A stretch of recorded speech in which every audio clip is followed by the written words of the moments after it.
Kurinji Senior Secondary School, CBSE, Namakkal. Successful result producing school in state every year. Administered by the Board of Directors with over 35 years of experience in the teaching field. Special attention on art, craft, music, dance, silambam, yoga, skating and karate. Focus on Hindi Sabha and Spell Bee Olympiad exams.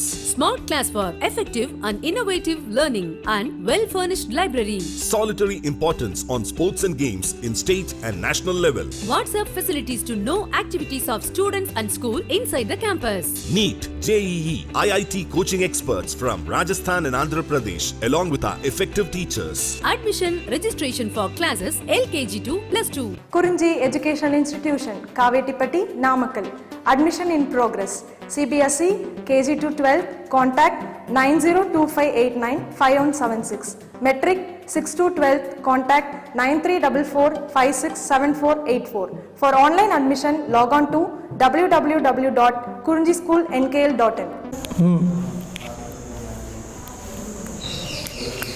Hi friends, so last video dual behavior of matter de Broglie concept discuss பண்ணோம் சரிங்களா. So de Broglie கான்செப்ட்ஸ்னுடைய some problem வந்து பார்த்திங்கன்னா இந்த வீடியோவில் லாஸ்ட்டில் உங்களுக்கு ப்ராக்டிஸுக்காக எழுதியிருக்கேன் சரிங்களா. ஜஸ்ட் புக் எக்ஸாம்பிள் ப்ராப்ளம் தான். So now we have to discuss Heisenberg uncertainty principle. Heisenberg uncertainty principle. So what is the Heisenberg uncertainty principle? So இது எல்லாமே பார்த்தீங்கன்னா போஸ் மாடலில் எக்ஸ்பிளைன் பண்ணப்படலை சரிங்களா. So Heisenberg uncertainty principle means, so he says it is impossible to determine simultaneously the exact position and exact momentum of an electron சரிங்களா. It is impossible to determine exact simultaneously, important word, so note that point, simultaneously. It is impossible to determine simultaneously the exact position and exact momentum of an electron ஓகேங்களா. or simply it is impossible to measure simultaneously both position and velocity of a microscopic particle with absolute accuracy ஓகேங்களா. So ஏதாவது understand ஆகுதுங்களா? Simply matter. So explain பண்ணுற பாருங்கள். இப்போ Namakkal to Vellore, so any ஒரு pathway சரிங்களா, your native, so any ஒரு pathway சரி, எனி ஆஃப் த பாத்வே ஓகேங்களா. ஸோ நீங்கள் வெஹிக்கிளில் ட்ராவல் பண்ணிகிட்ருக்கீங்க சரிங்களா, வெஹிக்கிளில் ட்ராவல் பண்ணிகிட்ருக்கீங்க. ஸோ ட்ராவல் பண்ணிகிட்ருக்கும்போது per kilometre per minutes move ஆகிட்ருக்கீங்க சரிங்களா. பர் மினிட்ஸ் ஒரு 1 kilometre, per minutes 1 kilometre or per minutes 2 kilometre move ஆகிட்ருக்கீங்க சரிங்களா. ஸோ உங்களுடைய ஸ்பீடோமீட்டர் வந்து சுற்றிக்கிட்டு இருக்கு சரியா. உங்களோட ஸ்பீடோமீட்டர் வந்து பார்த்தீங்க அப்படின்னா ஒரு பர்டிகுலர் மீட்டரில் ஒரு 60 கிலோமீட்டரில் போகிற மாதிரி காட்டுது. பர் மினிட்ஸ் 60 கிலோமீட்டரில் போயிட்டுருக்கீங்க அப்படிங்கிற மாதிரி காட்டுதுன்னு வச்சுங்களேன்.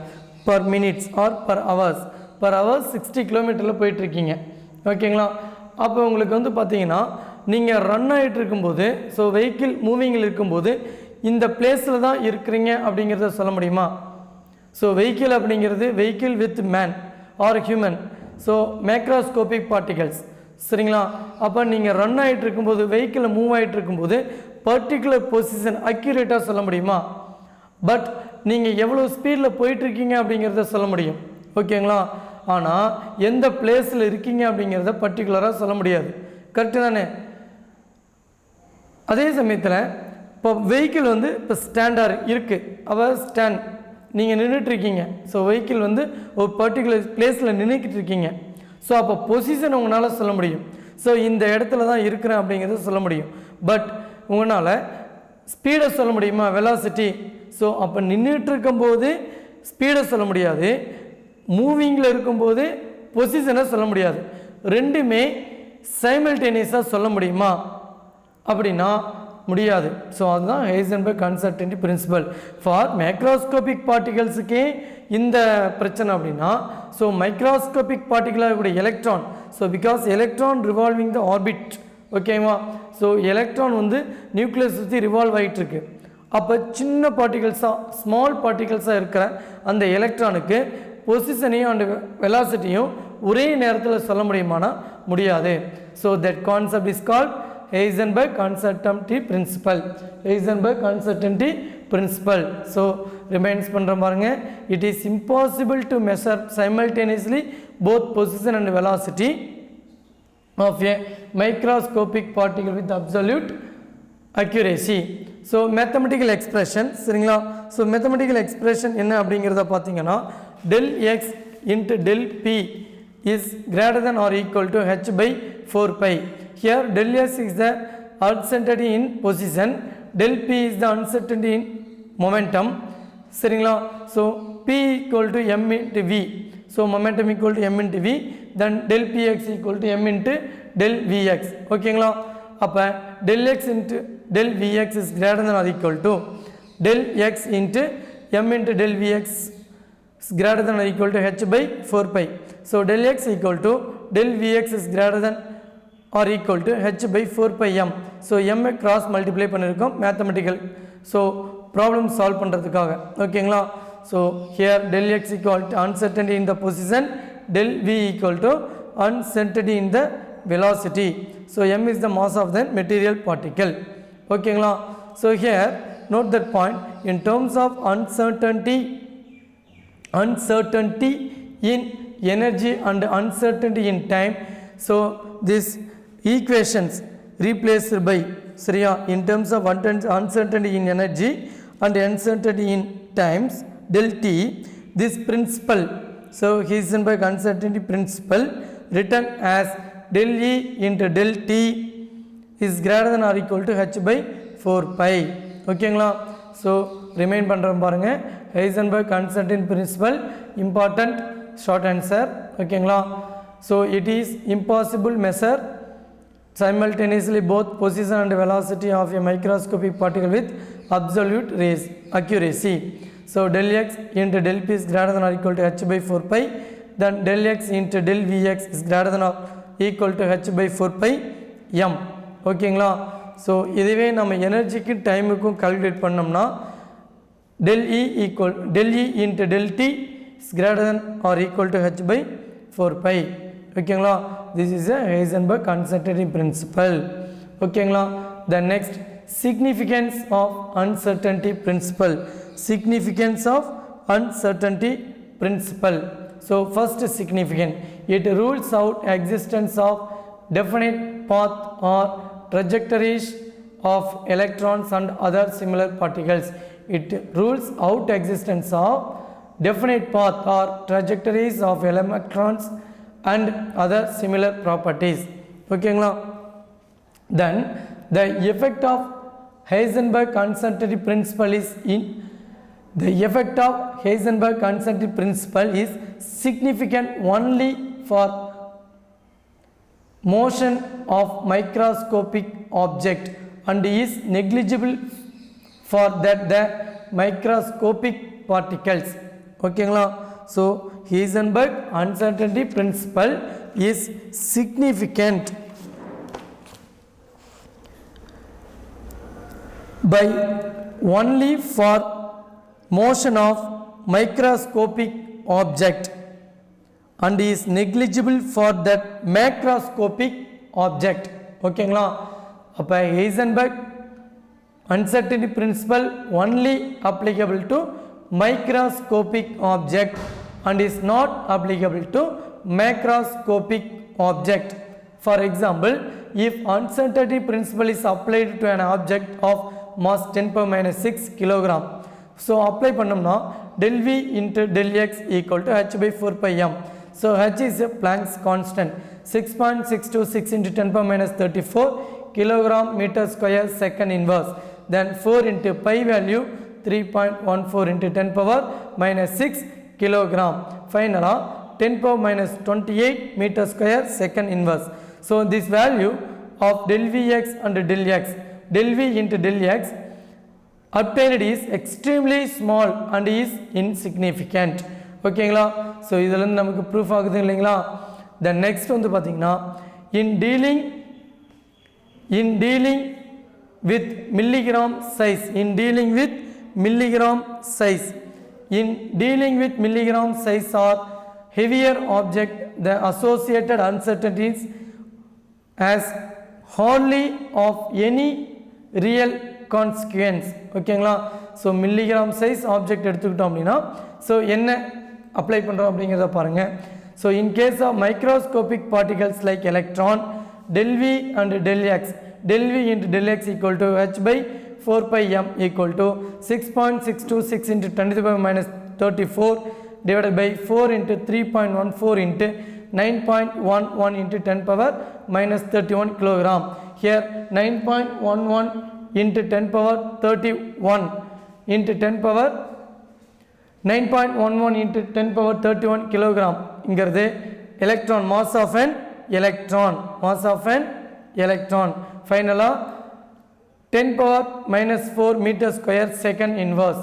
So here it is therefore means that if one tries to find the exact location of an electron, say to an uncertainty of only 10 power 8 minus 8 meter, then the uncertainty in del V in velocity would be 10 power minus 4 meter square second inverse divided by 10 power 8 meter. Then the further value 10 power 4 meter second inverse. ஓகேங்களா? So இதிலேருந்து என்ன தெரியுது அப்படின்னு பார்த்தீங்கன்னா உங்களுக்கு microscopic பார்ட்டிகல்ஸுக்கு மட்டும்தான் இந்த principal applicable. So not for macroscopic particles. The result பார்த்தீங்கன்னா therefore means that the particle statement precise statement of the position and momentum of the electron have to replaced by the statement of probability that the electrons has a given position and the momentum. This is what happens in the quantum mechanical model of atoms. சரிங்களா?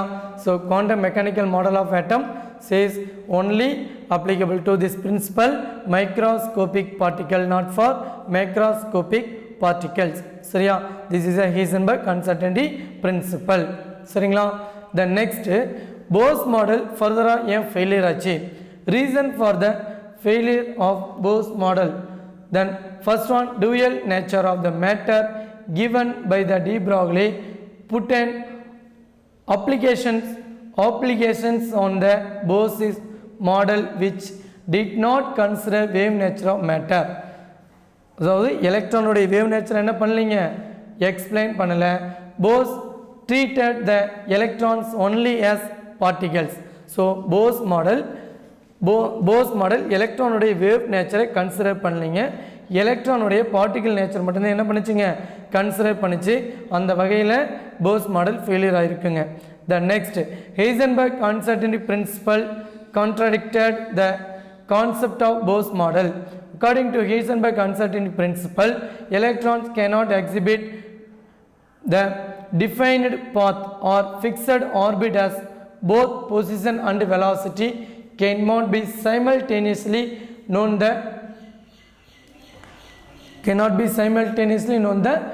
with certainty. ஓகேங்களா? with certainty. ஓகேங்களா? Heisenberg uncertainty principle contradicted the concept of concepts of Bose model. According to Heisenberg, the electron cannot exhibit defined path or fixed orbit as the both position and velocity cannot be simultaneously known with the certainty. The postulates of Bohr that electrons revolve in well-defined orbit around the nucleus with well-defined velocities is thus not enable. ஓகேங்களா? So இது எல்லாமே Bose மாடலில் ஃபெயிலியராக காட்டப்பட்ட reasons. சரியா? First one, Bose model does not explain the dual nature of electrons like particle and wave. Bose only explain the wave nature of electrons, not for particles. Only explain the particle nature of electrons, not wave nature of electrons. ஓகேங்களா? So Heisenberg force model எதை மட்டும்தான் explain பண்ணுதுங்க, எலக்ட்ரானுடைய particle nature மட்டும்தான் explain பண்ணுது, wave நேச்சரை consider பண்ணலை. Next electrons வந்து பார்த்திங்கன்னா ஆர்பிட்டில் ரிவால்வ் ஆகிட்டு இருக்கும்போது, பர்டிகுலர் ஆர்பிட்டில் ரிவால்வ் ஆகிட்டு இருக்கும்போது இந்த ஆர்பிட்டில் தான் இருக்குது அப்படிங்கிறத சொல்ல முடியாது. ஏன்னா மோஷன் சைமல்டேனியஸாக நடந்துக்கிட்டே இருக்குதுங்க. ஸோ இந்த 2 ரீசன்னால் போர்ஸ் மாடல் ஃபெயிலியர் ஆகிடுச்சிங்க. ஓகேங்களா. தென் நெக்ஸ்ட் பார்த்தீங்க அப்படின்னா ப்ராப்ளம்ஸ். ஸோ ப்ராப்ளம்ஸ் பாருங்கள். According to de Broglie's equations, so what will be the wavelength of ball of mass 0.1 kilogram moving with a velocity 10 meter per second? சரிங்களா. So இதில் நீங்கள் வந்து de Broglie wavelength equation தெளிவாக இருக்கணுங்க. lambda is equal to h/mv. So கொஸ்டினை படித்த உடனே நீங்கள் டேட்டாஸை கலெக்ட் பண்ணிட்டீங்கன்னா 50% ப்ராப்ளம் சால்வ்டு. ஸோ டேட்டாஸ் என்ன அப்படிங்கிறத பார்த்தீங்கன்னா மாஸ் கொடுத்துருக்காங்க. ஸோ பாலுடைய mass m = 0.1 kilogram. So velocity v = 10 meter per second. So h is a Planck's constant. So constant value 6.626 × 10⁻34 kilogram meter square second inverse. So solution பார்த்தீங்கன்னா lambda is equal to h/mv. So lambda is equal to h/mv. h is a 6.626 × 10⁻34 divided by 0.1 × 10. So 0.1 நம்ம என்ன எழுதலாங்க, 10⁻⁻1 எழுதலாம். So இங்கே 10⁻1. So 10⁻⁻1 and 10⁻1 cancelled. ஓகேங்களா. So ஃபர்தராக final value 6.626 × 10⁻34 meter because wavelength assigned as a unit meter. ஓகேங்களா. தென் problem 2.13. The mass of an electron is 9.1 × 10⁻31 kilogram if its kinetic energy 3 × 10⁻25 joule. Calculate its wavelength. So given data பார்த்தீங்க அப்படின்னா நமக்கு wavelength கேட்குறாங்க. So wavelengthக்கு formula lambda equal to h/mv. lambda equal to h/mv equal to hங்கிறது 6.626 × 10⁻34. ஓகேங்களா. So நமக்கு வந்து lambda is equal to h/mvல v டேட்டாஸில் கொஷினில் இல்லைங்க. So kinetic energy available. So kinetic energy எடுத்துக்கிட்டு நம்ம விஏ கால்குலேட் பண்ணுறேங்க. ஓகேங்களா. கைனட்டிக் எனர்ஜி ஈக்குவல் டு, அப்போ கைனட்டிக் எனர்ஜியை நம்ம பேசிக்காக வச்சுக்கிட்டு விஏ கால்குலேட் பண்ணுறேங்க. ஸோ விஏ கால்குலேட் பண்ணோம் அப்படின்னா so V equal to root of kinetic energy into 2 divided by m. Root 2 × 3 × 10⁻⁻25 divided by electron mass 9.1 × 10⁻31. 10⁻31. ஓகேங்களா. ஸோ நம்ம வேல்யூஸ் அப்ளை பண்ணிட்டோம். ஓகேங்களா. அப்போ பாருங்கள் 2 × 3 × 10⁻25 divided by 9.1 × 10⁻31 equal to root of, so 2 × 3 6, அப்போ 6/9.1 × 10⁻6. ஓகேங்களா. 10⁻6. ஓகேங்களா. ஸோ 10⁻⁻25 நியூமரேட்டரில் இருக்குங்க, 10⁻⁻31 டினாமினேட்டரில் இருக்குது. ஸோ டினாமினேட்டர் வேல்யூ நியூமரேட்டருக்கு ஷிஃப்ட் ஆகும்போது பாசிட்டிவாக சேஞ்ச் ஆகுங்க. ஸோ 10⁻6. ஓகேங்களா.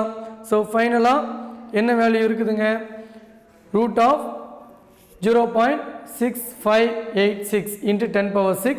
ஸோ ரூட் எடுத்தோம்னா 0.8115 × 10⁻3. சரிங்களா. ஸோ 10⁻6 ரூட்லேருந்து நம்ம அவுட் சைட் கொண்டு வரும்போது அப்படியே பாதிக்கு பாதி எடுத்துக்கலாங்க. 10⁻6 ரூட் எடுத்தோம்னா 10⁻3. ஓகேங்களா. அப்போ 0.8115 × 10⁻3 equal to 812 metre second inverse. So அப்போ வியை நம்ம கால்குலேட் பண்ணியாச்சு. So lambda equal to h/mv. h value 6.626 × 10⁻⁻34. சரிங்களா. m வேல்யூ பார்த்தீங்கன்னா 9. Mass of electron m value என்னங்க mass of electron. So 9.1 into 10 power minus 31. V value already நம்ம calculate பண்ணி வச்சுருக்கோம் 812 meter per second. So 812. Okay, 9.1 into 812. So நீங்கள் multiply பண்ணிங்க அப்படின்னா 7389 something வருங்க. So 6.626 divided by 7389 டிவைட் பண்ணோம் அப்படின்னா நமக்கு வரக்கூடிய value 0.00867 into 10 power minus 3. So நம்ம ஹோல் வேல்யூவாக சேஞ்ச் பண்ணும்போது 1 2 3 4 5 6 7. ஸோ 7 டிஜிட் நம்ம ரைட் சைடு மூவ் ஆகுறோங்க. அதனால் ஃப்ராக்ஷனுக்கு இந்த பக்கம் பாயிண்ட்டுக்கு இந்த பக்கம் நம்பர்ஸ் இருக்கிறதுனால நம்ம 10 power minus 7 கொண்டு போயிடலாங்க. அப்போ 8967 into 10 power minus 7 into 10 power minus 3. So total value 10 power minus 10. அப்போ 8967 into 10 power minus 10 மீட்டர். ஓகேங்களா? Then so 10 metre 10 power minus 10 metre நம்ம ஆம்ஸ்ட்ராங் மாற்றிக்கலாங்க. 8967 8967 ஆம்ஸ்ட்ராங். ஓகேங்களா? தென் இந்த வேல்யூ நேனோமீட்டரில் சொல்லணும்னா 896.7 nanometre. 896.7 into nanometer. So nanometer means 10 power minus 9 meter. 10 power minus 9 meter. So 10 power minus 10 இருந்து 10 power minus 1 மட்டும் எடுத்து நம்ம இதோட மல்டிப்ளை பண்ணணும்னா 896.7 வருங்க. So then 10 power minus 9 metre மட்டும் ரிமைனிங் இருக்கும். So nanometre 1 nanometre equal to 10 power minus 9 10 power minus 9 மீட்டருங்க. சரிங்களா? ஸோ ஃபர்தராக வேல்யூ வந்து நேனோமீட்டரில் சொல்லணும்னா 896.7 இன்ட்டு நேனோமீட்டர்னே சொல்லிக்கலாம் 8.96.7 நேனோமீட்டர். ஆர் ஆம்ஸ்ட்ராங்னா 8967 ஆம்ஸ்ட்ராங். ஓகேங்களா? ஸோ டேட்டாஸை மட்டும் கலெக்ட் பண்ணுங்கள். கொஸ்டின் கொடுத்துருந்தாங்கன்னா டேட்டாஸை மட்டும் கலெக்ட் பண்ணுங்கள். ஸோ அந்த டேட்டாவிலேருந்து என்ன பண்ணுங்கள், சொல்யூஷன் ஃபார்முலாவை செலக்ட் பண்ணுங்கள். ஸோ டேட்டா கலெக்ட் பண்ணிங்கனாவே உங்களுக்கு 50% ப்ராப்ளம் சால்வ்டு. தென் டேட்டாஸை நம்ம கன்சிடர் பண்ணிட்டோம்னா ஸோ அதுலேருந்து நம்ம என்ன பண்ணிக்கலாங்க, என்ன ஃபார்முலாங்கிறத ஜட்ஜ் பண்ணிடலாம். ஸோ ஃபார்முலாவில் ஜட்ஜ் பண்ணிட்டோம்னா 80% சம் ஓவருங்க. தென் நீங்கள் லாக் எடுத்து போடுறதா இருந்தால் லாக் எடுத்து போடணும், இல்லை மல்டிப்ளிகேஷன் அண்டு டிவிஷனில் தான் கொஞ்சம் டைம் ஆகுங்க. நீங்கள் அதை மட்டும் என்ன பண்ணலாங்க, கொஞ்சம் கன்சிடர் பண்ணிங்கன்னா போதுங்க. ஸோ சம்முக்காக நீங்கள் ஒவ்வொரு முறை என்ன பண்ண வேண்டியதில்லை, பார்க்க வேண்டியதில்லை. நீங்கள் ஃபார்முலா மட்டும் கொஸ்டினை மட்டும் நல்லா அண்டர்ஸ்டாண்ட் பண்ணுறீங்க. தென் டேட்டாஸ் அண்ட் ஃபார்முலா எடுத்து எழுதுனீங்கன்னா ஆன்சர் ஓவருங்க.